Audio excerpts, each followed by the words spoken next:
What's up mga kapaps? So andito ako ngayon sa bahay. Yan, ituturo ko sa inyo mga kapaps kung paano magkabit ng switch dito sa motor natin sa Smash.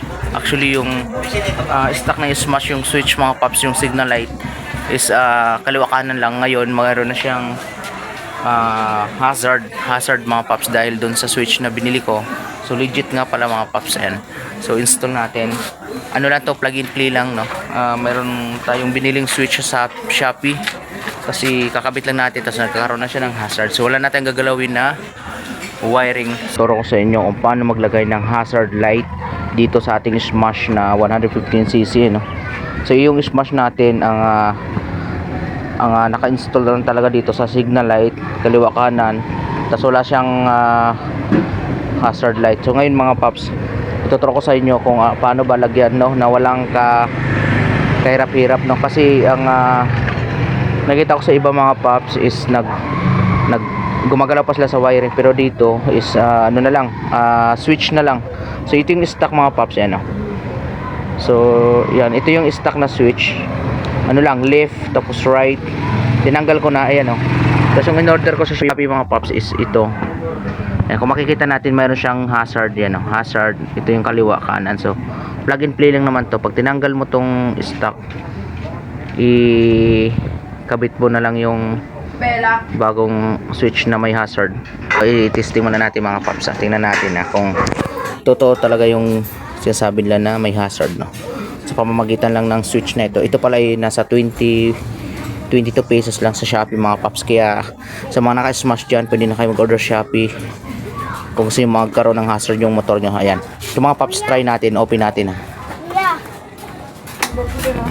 So i-open natin mga paps. Ang pag signal nito mga paps, yan, kaliwa mo siya. So ang ilaw dyan is yung yan, kaliwang signal light. Ganun din sa likod. So umilaw siya, and then after nito mga paps, kung gusto mo ilipat sa kanan, pindutin mo lang siya, ganun, no. So namatay siya, tapos lipat mo siya sa kanan. Yan, twitch mo lang. So yan, so kanan na yung umilaw. So kanan na yung umilaw mga paps, ganun din sa likod. Yan. Yan, kanan na yung umilaw. So ngayon, check natin yung hazard kung talagang legit yung switch lang, no. Magkakaroon natin ng hazard. So ganito mga paps, ang pag-activate dito sa hazard, i-push mo lang siya, pak, tapos isagad mo siya sa kaliwa.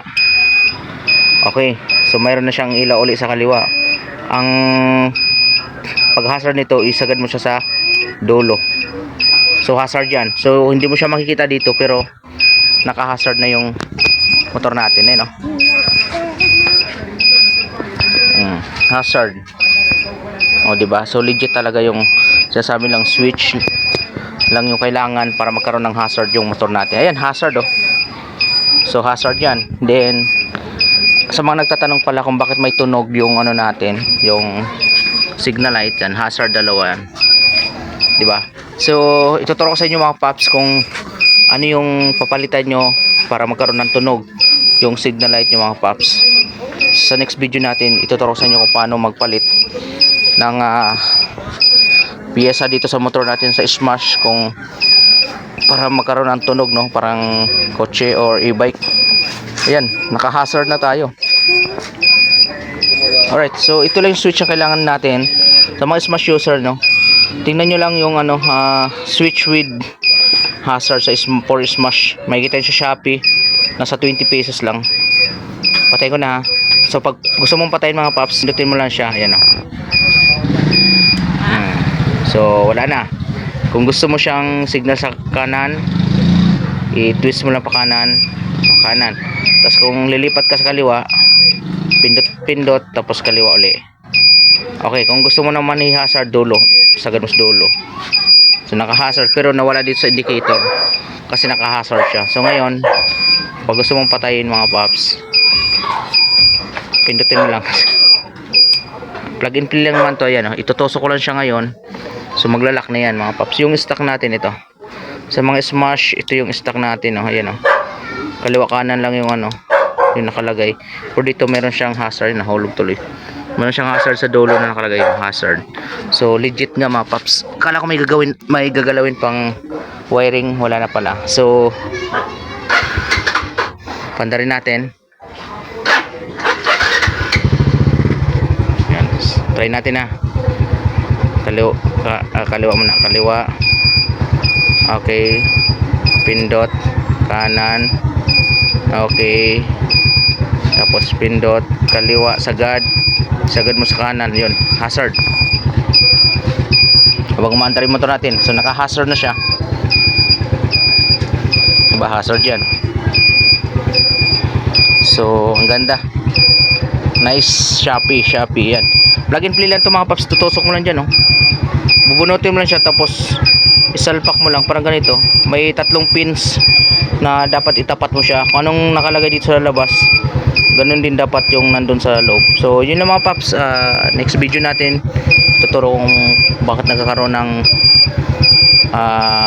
ingay yung ano natin, oh, yung signal light natin. So sa mga marunong na dyan, okay lang, at ituturo natin sa mga hindi pa nakakaalam. At plug and play lang naman mga paps. So ito na mga paps, na-fix na natin yung switch na may kasamang hazard. Ayan, kung nakikita natin, plug and play lang. Medyo may awang lang siya konti dito, pero okay lang naman yan mga paps. Hindi naman mababasa yung wiring natin kasi mayroon, ayan, o, konti lang, pero not bad. Medyo mahaba lang pala ng konti itong stock, pero ayan, mas mahaba ng konti, pero okay lang. Importante mayroong hazard. So try natin, pandarin natin ang motor. So mandar yung motor natin. Signal kaliwa. Kaliwa, ha. May ilaw. Ganun din sa likod, may ilaw yan. Tapos try natin sa kanan. Pindot muna natin. Back. Okay, pindot. Tapos kanan. Indicator. May ilaw. Check natin. May ilaw yung kanan. So umilaw yung kanan.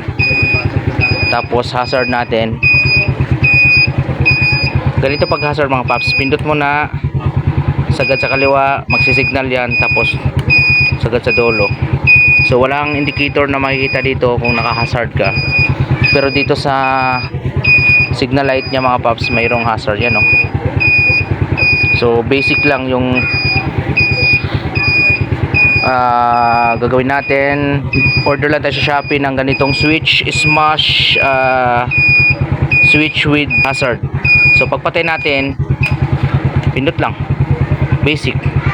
So yun mga paps, maraming salamat sa mga hindi pa nakapag-subscribe. Subscribe na kayo, then paki-like and comment na lang, no, kung ano yung mga tanong nyo mga paps. Tapos sa mga nagtatanong kung bakit may tunog yung signal light natin, ganyan, no.